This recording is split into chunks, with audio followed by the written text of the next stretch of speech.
Bir gün Bomonti'ye kahvaltıya gitmiştik arkadaşlarla. Sabah bit pazarı gibi bir eskici pazarı kuruluyor. Onu görünce girmeden önce ben bir orayı gezmek istedim. Orada böyle farklı objeler var. Arada gezerim, severim böyle şeylere bakmayı. İşte eski fotoğraflar, eski eşyaların falan olduğu bir standdayken bir pasaporta takıldı gözüm. Pasaport daha önce görmemiştim öyle bir yerde. Ne enteresan işte eski kimlikler, eski pasaportlar falan derken pasaportu bayağı bir incelediğimi fark ettim. Yani bir sayfaya bakıyorsunuz, oraya gitmiş, öbür sayfaya bakıyorsunuz, oradan buraya geçmiş ama bu tarihte buradaymış falan. Böyle kafamda bir anda o pasaporttaki kişinin hikayesi dönmeye başladı. Yani sanki böyle yavaş yavaş onun yanına gidiyorum da işte pasaport sırasında bekliyor, bir ülkeye gidiyor, heyecanlı işte şu ülkeye girmiş çıkmış falan gibi. Ondan sonra işte baktım güzel deyip geri koydum. Sonra gezmeye devam ederken aklım hep onda kaldı yani. Geri dönüp fiyatını sordum. Ondan sonra yüksek geldi biraz. Sonra tekrar yürümeye devam ettim. Sonra tekrar geri dönüp ben alayım dedim. Aldım öyle güzel. Kenarda bir tane pasaportum kaldı ama onunla o kadar ilgilenince ilgimi çekti. Sonra bunlar satılıyor mu? Nereden satılıyor? Nasıl bulabilirim falan diye. Öyle başladı. Ondan sonra biraz döndü. Dönem pasaportları ne zaman, nasıl çıkmış? Pasaportlar neden çıkmış? Böyle bir yavaş yavaş merak dönmeye başladı.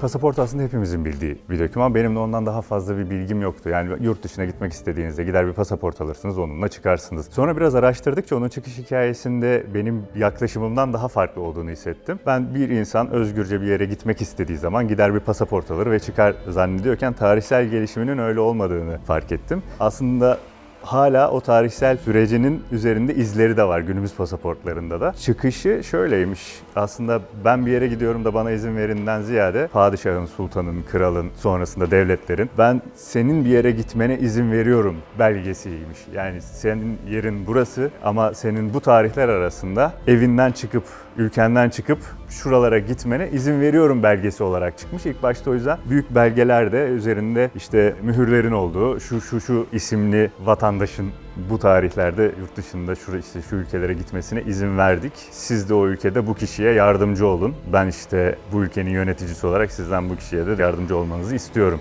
şeklinde başlamış bu işler. Ama bunlar büyük fermanlar vesaire gibi kağıtlardan. Ondan sonra yavaş yavaş büyük kağıtlara dönüşmüş. Sonra onlar katlanan kağıtlara, sonra katlanan kağıtlardan defter formlarına dönüşmüş. Aslında öncesinde şu formda böyle büyük bir belgeyi yanınıza alıyorsunuz. Bu belge mühürlü bir belge. Ardından işte bunu taşımak zor olduğu için katlanır hale gelmiş gelişim sürecinde.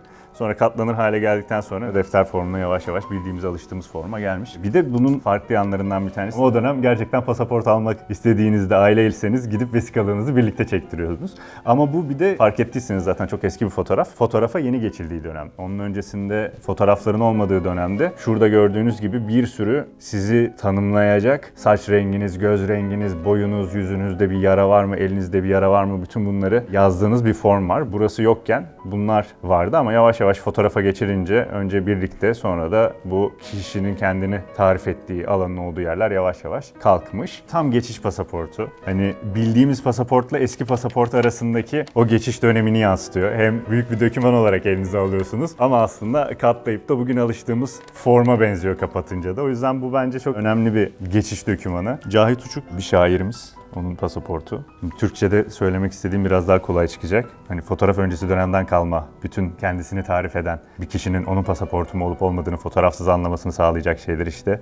Saç rengi, göz rengi, hususi alametleri kısmı da bulunuyor. 1909'da doğmuş ve işte buğday renkli teni, mavi gözleri, kumral saçları varmış. Hususi bir alameti de yokmuş Cahit Hanım'ın. Ve onun bu pasaportu alırken gideceği ülkeleri yazmış ve bu seyahatleri yapmak için bu pasaporta başvurup almış.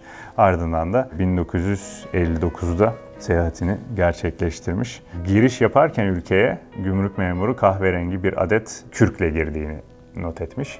Kürkün ya da işte üzerindeki değerli eşyanın pasaporta not edildiği, nereden buldun sorusuna cevap verebilecekleri bir doküman olarak pasaportu kullanabilecekleri bir alan.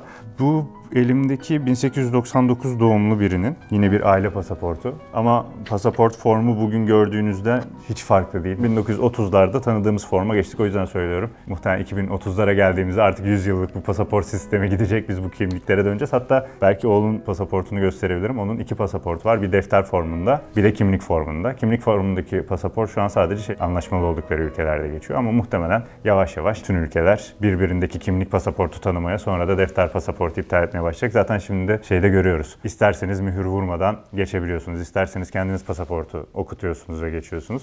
O yüzden bunlar bize aşina gelse de bizden sonraki jenerasyona çok aşina gelmeyecek belgeler olacak büyük ihtimalle. 1930'larla birlikte tanıdığımız forma dönüyoruz ve 100 yıldır benzer formu kullanıyoruz. En böyle dikkat çekici kısmı benim için hep şey oluyor. Yani bu doküman birinin işte böyle zamanında gömlek cebine koyduğu, ceketine çok dikkatli koyduğu, çantasında aman bir şey olmasın diye sakladığı bir dokümandı. Yani onun böyle hayatındaki en önemli anlarda dokunduğu bir şeydi. Onun hayatında belki çok oyunu tamamen değiştiren, yeni bir ülkeye göç ettiği ya da seyahat ettiği ya da yıllarca para biriktirip gittiği, sevdiği birini görmeye gittiği bir dokümandı. Ve o kişinin çok kıymet verdiği bir şey seninle genellikle böyle eski eşya satan yerlerdeki dokümanlar arasında bulmaya çalışıyorum. İşte eski dokümanlar, kimlikler, evraklar, onların arasına sıkışmış oluyor pasaportlar genellikle. 8-10 yer gezip arasından bir tane bulursam edinme yoluna giriyorum. Bu sefer de içerisindeki işte tarihi bende olmayan bir tarih aralığı mı? O hikaye güzel mi? Bir yerlere girmiş çıkmış mı? Gitmiş mi? Onlara bakıyorum. Ama yani bu böyle çok benim rasyonelize ettiğim şu olursa bu olur, şu dönemde şunu istiyorum gibi bir şey değil. Yani bana başta hissettirdiği şey güzel olduğu için toplamaya başladığım için böyle iyi hissedersem onunla ilgili böyle kafamda bir hikaye dönmeye başlarsa o zaman almak istiyorum. Bir tane şu ana kadar istediğim çok güzel kafamda hikayesi oluştu filan ama ondan sonra istekli göründüğüm için çok absürt yerlere gidip almadığım aklımda kalan bir tane oldu.